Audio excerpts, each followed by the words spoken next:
दोस्तों, परमाणु संरचना लेसन का आज है लास्ट एपिसोड। और लास्ट एपिसोड में जो हम टॉपिक सीखने जा रहे हैं वो ऐसा टॉपिक है जो आपको इससे अगला लेसन जो आपका कल शुरू होने वाला है, जिसका नाम है तत्वों का वर्गीकरण या आवर्त सारणी, उसमें भी ये टॉपिक काम में आएगा।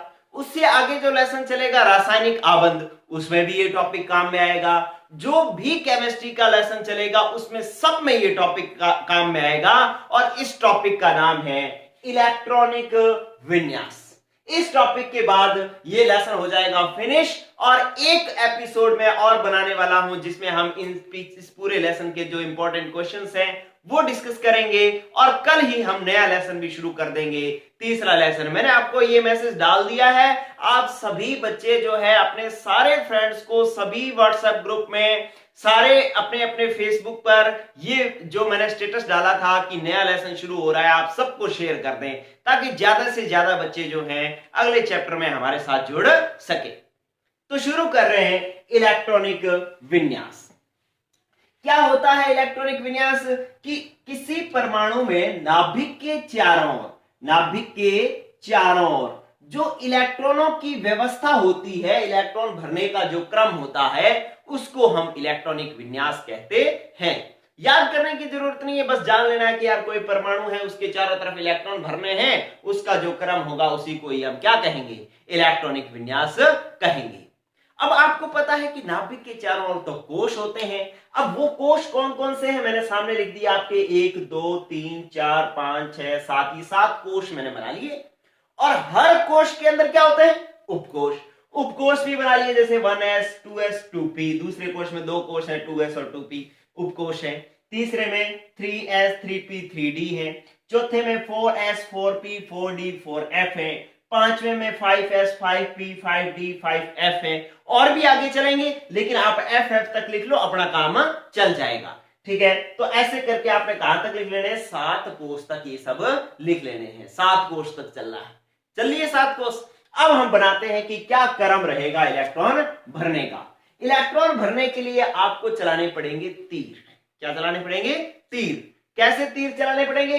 इधर से आप चलाओ, नैनों से बाण चलाने हैं और आप बाण चलाओगे तो यूं, सबसे पहला बाण चलाया तो ये कट गया। ठीक है, अब दूसरा बाण चलाओ यूं, ये कट गया। तीसरा बाण चलाया, यूं कट गया। चौथा बाण, ये कट गया। पांचवा बाण चलाया तो देखो कैसे कट रहे हैं, ये 3d 4p 5s ये कट गए। फिर बाण चलाया 4d 5p 6s, ये लो ये कट गए। फिर बाण चलाया, ये कट गए 4f 5d 6p और 7s। ऐसे बाण नहीं चलाने, ऊपर से बाण चलाने हैं, ध्यान रखना। ये 1 नंबर तीर था, ये 2 3 4 5 6 7 नंबर तीर था। ठीक है, अब इन तीरों से जो पहले कट रहा है उसमें इलेक्ट्रॉन पहले भरे जाएंगे। ठीक है, तो आप इनका ऑर्डर जो है, जो क्रम बन रहा है, वो क्रम पहले लिख लें। इलेक्ट्रॉनिक विन्यास का जो क्रम रहेगा वो इस प्रकार से रहेगा कि सबसे पहले 1s कट रहा है तो मैंने लिख लिया है 1s। फिर कौन कट रहा है? 2s। फिर 2s के बाद 2p, फिर 3s, तो मैंने दिया 2p और 3s। 3s के बाद इधर आओ वापिस, 4 में कौन कट रहा है? 3p और 4s। 3p और 4s। 4s के बाद 3d 4p 5s, तो कटा 3d 4p और 5s। फिर कौन कटा? 4d 5p 6s। 4d 5p और 6s। अब कौन कटेगा? 4f 5d 6p 7s। ठीक है, तो आपके पास कटा कौन? 4f 5d 6p और 7s। ठीक है, तो इस तरीके से ये जो क्रम बन गया है, अब ये क्रम आपको ध्यान में रखना है। ये ध्यान में रहेगा तो किसी का भी इलेक्ट्रॉनिक विन्यास बन जाएगा। बनाए कि सबका इलेक्ट्रॉनिक विन्यास, देखो किस तरीके से बनेगा। इसका काम तो हो गया फिनिश। इसका काम, ये जो मैंने टेबल बनाई थी, इसका यूज सिर्फ इतना था कि इससे हमने ये क्रम निकालना था। और क्रम निकालने के लिए आपने 1 2 3 4 5 6 7 लिख लिया और सारे कोषों के उपकोष लिख लिए। FF तक 4F तक जाएगा, पहले वाला S, दूसरे वाला P तक, तीसरे वाला D तक, चौथे वाला F तक और फिर जो है FF तक बनाने हैं। ठीक है। फिर हमने उधर से तीर मारना है, तीर मारोगे तो आपको जो पहले कट रहा है उसको पहले लिख देंगे, जो बाद में कट रहा है उसको बाद में लिख देंगे। तो इस प्रकार से आपके पास एक क्रम बन जाएगा। इसी क्रम में याद रखना बहुत ही ज्यादा जरूरी है।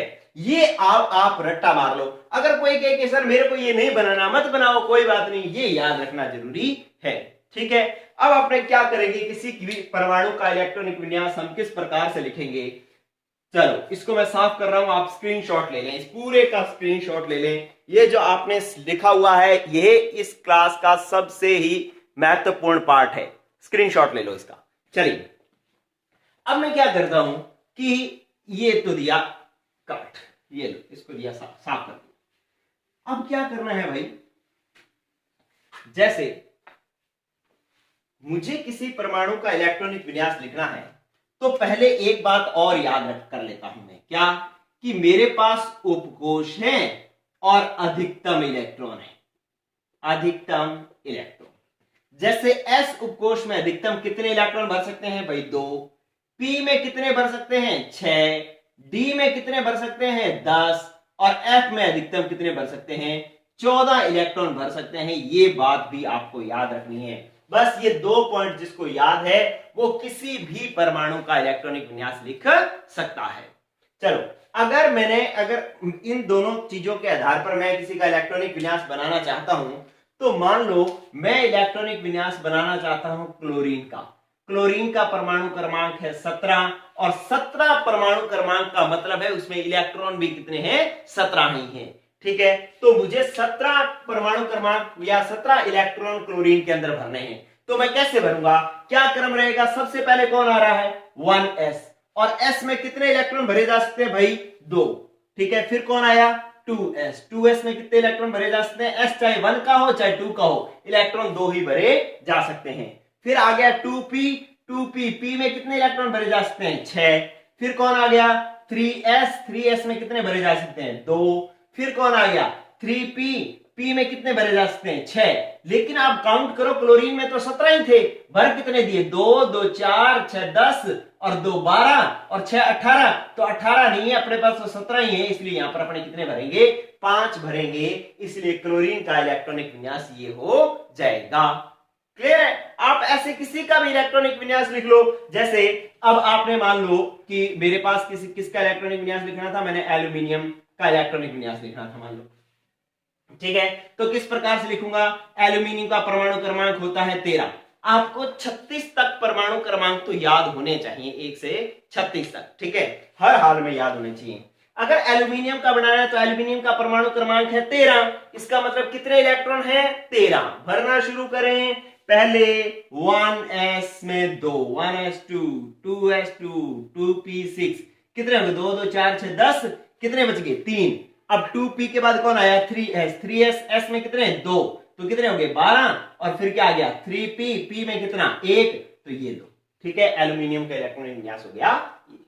क्लियर है। तो अब मैं आज की क्लास के अंदर देखो इलेक्ट्रॉनिक विन्यास भी बताऊंगा, उसके स्पेशल पॉइंट भी बताऊंगा और साथ में इस पर आने वाले क्वेश्चंस किस तरीके से हल होंगे ये भी बताऊंगा। तो इसलिए ये पूरी वीडियो देखनी है, वीडियो स्किप नहीं करनी हर हाल में। ठीक है, पूरी वीडियो आपने देखनी है। देखें तो इस तरीके से आपने इलेक्ट्रॉनिक विन्यास लिख लिया। तो अब अपने क्या करते हैं कि मान लो किसी एक और इलेक्ट्रॉनिक विन्यास लिख करके देखते हैं कोई। जैसे मैंने लिखा स्कैंडियम का, स्कैंडियम का परमाणु क्रमांक है 21। इसका इलेक्ट्रॉनिक विन्यास अगर मैं लिखूंगा तो ये मेरे पास आएगा 1s2, 2s2, 2p6, 3s2 और 3p6। फिर क्या आएगा 3p6 के बाद क्या आ गया 4s2, 4s2 और इसके बाद कौन आ गया 3d और 3d। कितने बच गए भाई, काउंट करो 2 2 4 6 10, 2 12, 6 18, 2 20, टोटल 21 थे तो 1 इसमें भर दिया। ये लो स्कैंडियम का इलेक्ट्रॉनिक विन्यास हो गया। ये तो हो गई एक बात। अब आपको मैं एक होमवर्क दे रहा हूं, ठीक है, ये आप नोट कर लेना, इसका स्क्रीनशॉट ले लो। ठीक है, इसके बाद मैं आपको एक होमवर्क देने वाला हूं और आपको बाद में मुझे कमेंट करके बताना है कि कितने लोगों से ये होमवर्क हो गया था। ठीक है, आपका क्या होमवर्क है, आपका होमवर्क है, स्क्रीनशॉट ले लिया होगा, कि आपको 1 से 30 तक, 1 से 30 तक परमाणु क्रमांक के इलेक्ट्रॉनिक विन्यास लिख करके लाने। ठीक है, मतलब आप अपनी कॉपी में लिख लेंगे 1 से 30 तक इलेक्ट्रॉनिक विन्यास। चाहे तो व्हाट्सएप ग्रुप में जो है उस कॉपी का पेज का फोटो खींच करके मेरे को सेंड कर दें, या फिर आप कमेंट बॉक्स में जो है वो फोटो कमेंट कर दें। ठीक है, या मुझे मैं कमेंट कर दें कि सर मेरे से जो है 1 से 30 तक इलेक्ट्रॉनिक विन्यास बन गई। लेकिन जब आप 1 से 30 तक बनाओगे ना तो आपको 2 जगह प्रॉब्लम आएगी। कौन कौन सी जगह प्रॉब्लम आएगी? अब ये स्टार डाल करके बात समझ लो। क्या बात समझ लो कि आपको जो है 2 जगह वेरी वेरी इंपॉर्टेंट पॉइंट समझने हैं, जो 11th में भी क्वेश्चन आता है, 12th में भी आता है। 12th में भी ये क्वेश्चन पूछा जाता है क्या कि एक तो आपसे पूछा जाता है क्रोमियम का इलेक्ट्रॉनिक विन्यास, क्रोमियम 24 का इलेक्ट्रॉनिक विन्यास। क्या है क्रोमियम 24 का इलेक्ट्रॉनिक विन्यास? आप लिखना शुरू करें तो आपके पास वही ये आएगा। सबसे पहले 1s2 2s2 यहां से देख रहा हूं मैं, ठीक है, इस साइड से मैं क्रम देख रहा हूं। फिर कौन आया? 2p6, फिर 3s2, फिर 3p6, फिर 4s2 और फिर 3d4। देखो काउंट करो, 2 2 4 6 10 2 12 6 18 2 20 और 4 24, 24 पूरे हो गए। ठीक है, लेकिन आपके लिए एक प्रॉब्लम आ जाएगी। मैं ये साफ कर रहा हूं, इस चीज की अब आपको जरूरत है, आप इसको याद रखना। आपके पास ये 24 हो गए हैं, लेकिन आपको यहां पर एक और कंसेप्ट सीखना है कि भाई एक तो 3 तरीके के विन्यास होते हैं, पूर्ण पूरित विन्यास, एक होता है अर्धपूरित विन्यास, अर्धपूरित विन्यास, और एक होता है अपूरित विन्यास। ठीक है, ये 3 तरीके के विन्यास होते हैं। इनमें जो पूर्ण पूरित होता है वो सबसे ज्यादा स्थायी होता है, उससे कम स्थायी होता है अर्धपूरित, और सबसे कम स्थायी होता है अपूरित। जैसे डी उपकोष के अंदर, डी में मैंने आपको बताया, पहले अपने एस की बात करें तो एस में कितने इलेक्ट्रॉन भरे जा सकते हैं? 2। ठीक है, तो 2 पूरे भरे हुए हैं तो ये है पूर्ण पूरित, और अगर एस में 1 भरा हुआ है तो ये क्या है? अर्धपूरित। 2 का आधा अर्धपूरित, और इसके लिए तो कोई मतलब डैश है, ये तो कोई 2 ही विन्यास बनते हैं इसके अंदर, अपूरित का क्रम ही नहीं है। अगर मैं पी की बात करूं तो पी में कुल इलेक्ट्रॉन कितने भरे जा सकते हैं? 6। तो ये पूर्ण पूरित है। और पी में अगर 3 भर दिए तो क्या है? अर्धपूरित। और पी में अगर इन दोनों के अलावा कोई है, जैसे 1 है या 2 है या 4 है या 6 है, ये विन्यास कैसे होंगे? अपूरित। इन तीनों में सबसे ज्यादा स्थायी होगा ये, उससे कम अर्धपूरित, और सबसे कम ये वाले विन्यास स्थायी होंगे। और डी की बात करें तो डी में कितने इलेक्ट्रॉन भरे जा सकते हैं? 10। तो 10 के 10 भरे हुए हैं तो पूर्ण पूरित विन्यास है, और इसका आधा, डी का 10 का आधा मतलब 5 भरे हुए हैं तो अर्धपूरित है, और इसके अलावा कोई विन्यास भरा हुआ है जैसे 1 2 3 4 या 6 7 8 9 भरे हुए हैं, तो वो कौन सा विन्यास होगा? अपूरित विन्यास होगा। और इनमें से सबसे ज्यादा D10 स्थायी होगा, उससे कम D5 स्थायी होगा, और उससे कम बाकी स्थायी होंगे। ठीक है, और F की बात करें तो F का पूर्ण पूरित 14, अर्धपूरित बोलो 7। ठीक है, तो F में 14 इलेक्ट्रॉन होंगे तो पूर्ण पूरित है, F में 7 है तो अर्धपूरित है। ठीक है, अब क्या है कि जो आपके पास ये विन्यास है, इसमें मैंने बताया कि ये स्थायित्व का क्रम ये है, सबसे ज्यादा स्थायी, उससे कम और सबसे कम। ठीक है, तो क्रोमियम के अंदर ये जब विन्यास आता है ना, लास्ट में 3d4 बच जाता है, और हमें पता है कि अगर D में 5 होना तो अर्धपूरित विन्यास हो जाता है, ये स्थायी हो जाता है। ठीक है, तो ये DS को कहता है कि यार मेरे को अगर 1 इलेक्ट्रॉन दे देना तो मेरे 5 हो जाएंगे, मेरा अर्धपूरित विन्यास हो जाएगा और मैं स्थायी हो जाऊंगा। ठीक है, तो प्लीज मेरे को इलेक्ट्रॉन दे दे। तो ये D जो है इससे इलेक्ट्रॉन मांगेगा तो ये S कहेगा यार चल रख ले, तू भी क्या याद रखेगा, तो S अपना 1 इलेक्ट्रॉन इसको दे देगा, तो ये S में 1 हो जाएगा, D में 5 हो जाएगा, तो क्रोमियम का इलेक्ट्रॉनिक विन्यास बनेगा ये। वेरी वेरी वेरी इंपॉर्टेंट, आपको चाहे 11th का एग्जाम हो, चाहे 12th का एग्जाम हो, चाहे कंपटीशन हो, सब में ये इलेक्ट्रॉनिक विन्यास पूछा जाता है और ये आपको आना चाहिए। ठीक है, इसी प्रकार से एक इलेक्ट्रॉनिक विन्यास आपको परेशान करेगा कॉपर का। कॉपर जो 29 नंबर पर है, देखो ये सिर्फ इतना ही हो सकता है, ऐसा नहीं है कि भाई मान लो यहाँ पर 3 होता तो ये दोनों ले लेता, ऐसा नहीं है। जो मैं एग्जांपल बता रहा हूं वही ध्यान रखने, आप अपनी मर्जी से आगे पीछे मत कर देना। ठीक है, आप उठा लो, ये कहो कि यार ये 10 करने के लिए ये 2 और यहाँ से 3 और ले लेगा, 10 कहता है यार पूरा स्थायी होता हूं मैं, ऐसा नहीं है। जो मैं बता रहा हूं वही ध्यान रखने, आपको अपनी मर्जी से नहीं करने। ठीक है, चलो फिर अपने बात करते हैं कॉपर की, और कॉपर का परमाणु क्रमांक है 29। आपने इलेक्ट्रॉन भरने हैं 29। कैसे भरोगे?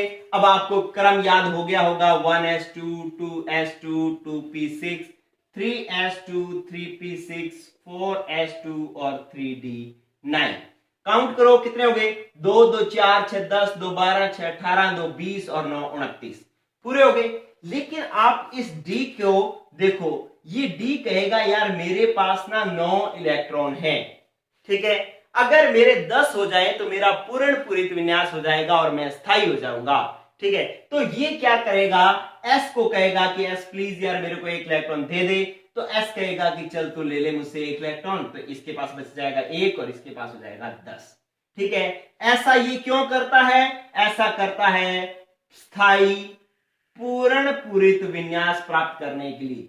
स्थायी पूर्ण पूरित विन्यास प्राप्त करने के लिए जो है ऐसा होता है। और यहां पर ऐसा क्यों होता है? स्थायी अर्धपूरित विन्यास प्राप्त करने के लिए होता है। अगर आपके पास पेपर में प्रश्न आता है कि भाई आप क्रोमियम 24 का इलेक्ट्रॉनिक विन्यास लिखो या कॉपर का इलेक्ट्रॉनिक विन्यास लिखो, तो आपने ये लिखना है D10 और S1 वाला लिखना है। आपने क्रोमियम का भी ये वाला इलेक्ट्रॉनिक विन्यास लिखना है। अगर आपने S2 और D4 कर दिया तो आपका गलत हो जाएगा।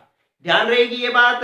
ये क्वेश्चन आपको पेपर में हर हाल में मिलेगा, ठीक है। तो एक तो ये स्पेशल पॉइंट आपको ध्यान रखना था, एक ये पॉइंट भी आपने ध्यान रखना है। पूर्ण पूरी ज्यादा स्थायी होते हैं, अर्धपूरित उससे कम और अपूरित सबसे कम, ठीक है। साफ कर देता हूं मैं और नेक्स्ट बात करते हैं अपने। चलिए देखो ये बात भी हो गई कंप्लीट। अब इलेक्ट्रॉनिक विन्यास आप 30 तक किसी का भी लिख लो, सबके इलेक्ट्रॉनिक विन्यास आपके सही सही बन जाएंगे, ठीक है। एक जगह जो एफ ब्लॉक में फिर प्रॉब्लम आएगी, वो एफ ब्लॉक अपने 12th में सीखेंगे। अभी अपने को सारे को एक साथ गोच पोच नहीं करना, ठीक है। जो आपको 12th का है वो 12th में सीखेंगे एफ ब्लॉक, लेकिन अभी तक इतना 30 तक इलेक्ट्रॉनिक विन्यास लिखना सीख लें। एक चीज और देखें कि आपको एक नीट जेई के अंदर एक क्वेश्चन पूछा जाएगा। क्या पूछा जाएगा? ऐसे कहा जाएगा कि क्लोरीन का अंतिम इलेक्ट्रॉन जिस कक्षक में भरा जाता है उसके लिए क्वांटम संख्याओं का मान होगा। क्वांटम संख्याओं का मान होगा, ठीक है। आप क्लोरीन के लिए नहीं, पहले सोडियम के लिए देख लो। सोडियम के लिए का अंतिम इलेक्ट्रॉन जिस कक्षक में भरा जाता है उसके लिए चारों क्वांटम संख्याओं का मान होगा। ऐसा क्वेश्चन बहुत ही बार पूछा जाता है। 11th में तो पूछा जा सकता है, लेकिन कंपटीशन में बहुत बार पूछा जाता है और आपको इसको बहुत आसानी से कर सकते हो। ये मजेदार बात है क्या कि आप क्या करोगे? आप सोडियम का इलेक्ट्रॉनिक विन्यास लिखोगे। सोडियम का परमाणु क्रमांक कितना होता है? 11। तो आपने लिखना शुरू किया 1s2 2s2 2p6 और 3s1। तो लास्ट इलेक्ट्रॉन किस में आया है? 3s1 में। तो इसका जो है आपको क्या करना है? आपको इसका जो है ये जो लास्ट इलेक्ट्रॉन जिसमें आया है उसका आपने चारों क्वांटम संख्याओं का मान लिखना है। क्वांटम संख्याएं चारों कौन कौन सी होती है? मुख्य क्वांटम संख्या, द्विगंशी क्वांटम संख्या, चुंबकीय क्वांटम संख्या और चक्रण क्वांटम संख्या, ठीक है। तो इन चारों के मान जो है इसको देख करके बनाओ। तो n का मान तो जो इसके आगे लिखा होता है वही होता है, तो आपने n का मान तो लिखा 3। l का मान s के लिए कितना होता है? 0। l का मान s के लिए क्या होता है? 0। और m का मान भी 0 होता है और s का मान जो है प्लस हाफ लिख लो या माइनस हाफ लिख लो, दोनों ही सही है। तो इसका आंसर आएगा ये। क्लियर है? अब इसके अलावा किसी और का इलेक्ट्रॉनिक विन्यास आपसे पूछ लिया जाए तो भी आप बना सकते हैं, ठीक है। कैसे बना सकते हैं? कि जैसे आपको यूं पूछ लिया जाए कि अभी मैंने बात करी थी कि एल्यूमिनियम लिख दिया और 27 लिख दिया और कहा गया कि इसका लास्ट इलेक्ट्रॉन किस कक्षक में भरा जाएगा, उसका इलेक्ट्रॉनिक विन्यास लिखो। तो आपने क्या करना है? आपने करना है कि यहां लिखना शुरू किया 1s2 2s2 2p6 3s2 और 3p1। तो लास्ट इलेक्ट्रॉन जो है वो किस में आ रहा है? 3p1 में आ रहा है। इसके लिए चारों क्वांटम संख्या का मान लिखना है तो आप लिख लो, क्या करो, n, l, m और s। अब इसके लिए n का मान कौन सा होगा, जो आगे लिखा होता है, तो क्या लिखा हुआ है 3, तो l का मान तो आपके पास कितना आ गया 3। फिर l का मान बताना है तो l का मान p उपकेश के लिए कितना होता है 1 ना, तो इसका मान आ जाएगा 1। और m का मान चाहे -1 लिखा हो, +1 लिखा हो या 0 लिखा हो तो तीनों ही सही होंगे, चाहे 1 लिखा हो, +1 लिखा हो या -1 लिखा हो, तीनों ही मान इसके लिए क्या होंगे, सही होंगे। ठीक है, और ज्यादातर ऑप्शन जो है इसका 0 ही दिया होता है, और s का मान जो है +½ या -½ कुछ भी लिखा हो सकता है। तो ये हो जाएगा, इस तरीके के क्वेश्चन भी जो है आपको करना आना चाहिए।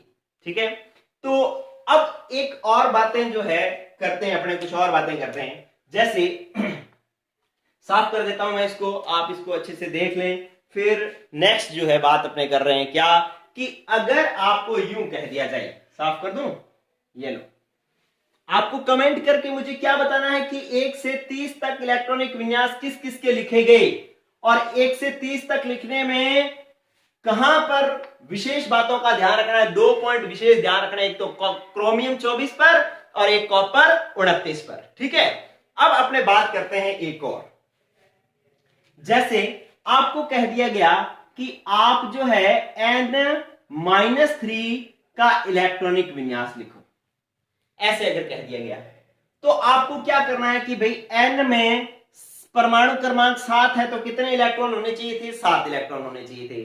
अब -3 का मतलब है 3 इलेक्ट्रॉन उसने ग्रहण कर लिए, माइनस ऊपर आता है तो इसका मतलब जितना माइनस आएगा ना उतने इलेक्ट्रॉन उसने क्या कर लिए हैं, ग्रहण कर लिए हैं।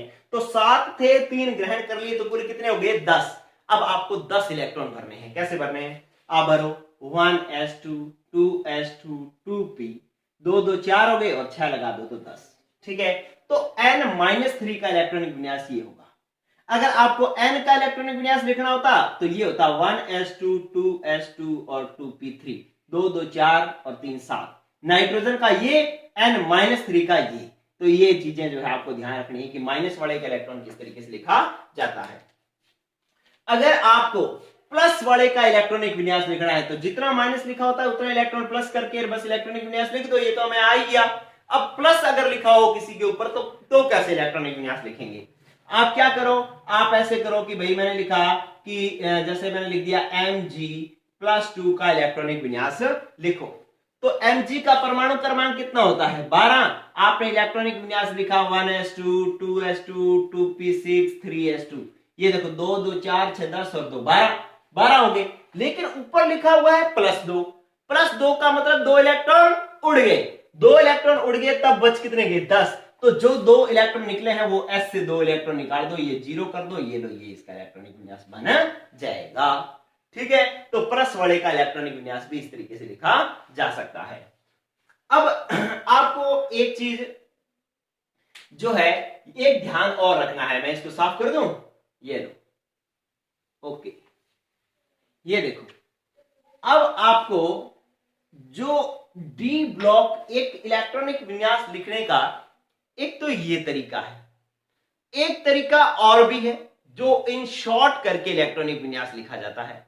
वो शॉर्ट करके इलेक्ट्रॉनिक विन्यास जो लिखा जाता है वो मैं जो आपका नेक्स्ट जो चैप्टर मैं शुरू कर रहा हूं, जिसके लिए मैंने आपको एक सबको पोस्ट भेज दी, व्हाट्सएप ग्रुप में भी भेज रखी है और हमारे जो यूट्यूब पर भी एक मैंने पोस्ट की है कि कल से नया लेसन शुरू हो रहा है जिसका नाम है तत्वों का वर्गीकरण या जो आवर्त सारणी।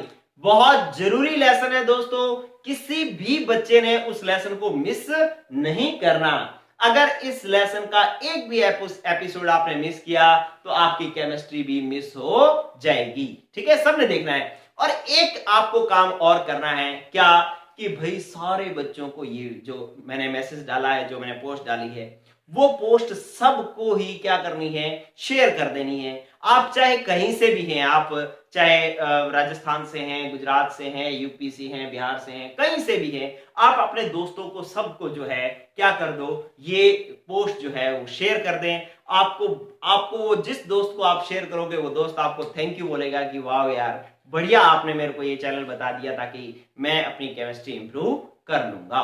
ठीक है, तो आपको जब मैं अगला लेसन करवाऊंगा तो उसमें एक इलेक्ट्रॉनिक विन्यास लिखने का एक और तरीका सिखाऊंगा। वो तरीका क्या है? इस तरीके से, जैसे मान लो आपने लिखा सोडियम का इलेक्ट्रॉनिक विन्यास, पहले आप 18वां वर्ग आपको ध्यान होना चाहिए, 18वें वर्ग के अंदर अक्रिय गैसें हैं, तो उसके अंदर क्या करते हैं अपने की, जैसे सोडियम का इलेक्ट्रॉनिक विन्यास लिखना है तो 1s2 2s2 2p6 3s1 है ना, तो यहां से यहां तक को इकट्ठा कर दिया जाता है और ये जो नियोन बन जाता है, अक्रिय गैस आती है एक नियोन, तो नियोन 10 लिख करके सीधा 3s1 लिख दोगे, तो इस प्रकार से भी इलेक्ट्रॉनिक विन्यास लिखा जा सकता है। तो ये अभी आपको नहीं समझ में आया, मैंने अभी आपको समझाया भी नहीं है, ठीक है। ये लिखने का तरीका जो है मैं अगले चैप्टर में सिखाने वाला हूं। उसके बाद आपको किसी चैप्टर का किसी भी परमाणु का परमाणु क्रमांक भी याद रखने की जरूरत नहीं होगी और आपका इलेक्ट्रॉनिक विन्यास बन जाया करेगा। ये जैसे मैं कहता हूं ना कि सोडियम का 11 होना चाहिए, ठीक है, तो ये 11 भी आपको ध्यान नहीं रखना होगा और फिर भी आपका इलेक्ट्रॉनिक विन्यास बन जाया करेगा और बहुत ही शानदार तरीके से इलेक्ट्रॉनिक विन्यास बन जाया करेगा। ठीक है दोस्तों, तो आज के लिए इतना ही और ये चैप्टर हुआ फिनिश आपका, और कल एक क्लास अपने और पढ़ेंगे जिसके अंदर इस लेसन के कुछ क्वेश्चंस करेंगे और साथ में कल नया लेसन भी शुरू कर देंगे। आप सभी अपने दोस्तों को बता दें कि chemistry with Teju sir channel पर नया लेसन शुरू होने जा रहा है जिसका नाम है तत्वों का वर्गीकरण या आवर्त सारणी। ठीक है दोस्तों, आज के लिए इतना ही, गुड बाय।